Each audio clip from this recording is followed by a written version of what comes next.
राधे राधे मित्रों, क्या आप सभी जानते हैं श्री कृष्ण कहते हैं गृहस्थ भक्त सर्वश्रेष्ठ होता है बजाय विरक्त भक्त के।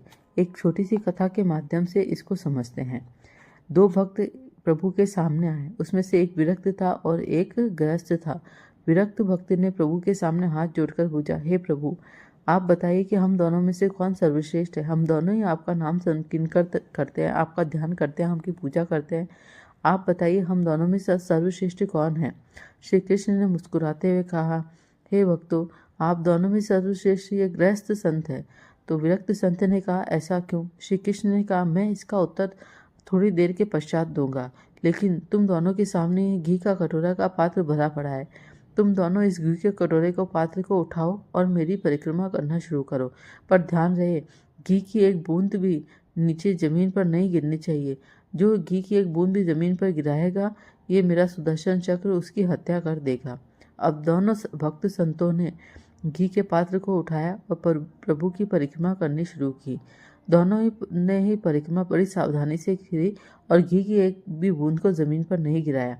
जब दोनों ही भक्त परिक्रमा करके प्रभु के सामने आए तो फिर से विरक्त भक्त ने प्रभु से पूछा, हे प्रभु, अब बताइए ये गृहस्थ संत सर्वश्रेष्ठ क्यों है, बल्कि विरक्त क्यों नहीं। विरक्त तो हर वक्त हर घड़ी आपके नाम का स्मरण चिंतन करता रहता है, जबकि गृहस्थ तो काम करता है और काम करते करते हुए कई बार आपका नाम भी भूल जाता है। तो श्री कृष्ण ने मुस्कुराते हुए कहा, सुनो विरक्त भक्त, जब मैंने तुम दोनों को घी का पात्र दिया तो तुम दोनों ने ही मेरा परिक्रमा पूर्ण करी और घी नहीं गिराया, तो दोनों ने हामी भरी। तो सुनो, तुम दोनों में से जब गृहस्थ भक्त घी का पात्र लेके मेरी परिक्रमा कर रहा था तो उस समय भी उसने ये कार्य करते हुए मेरा चिंतन, मेरा स्मरण में मेरा नाम जप नहीं छोड़ा।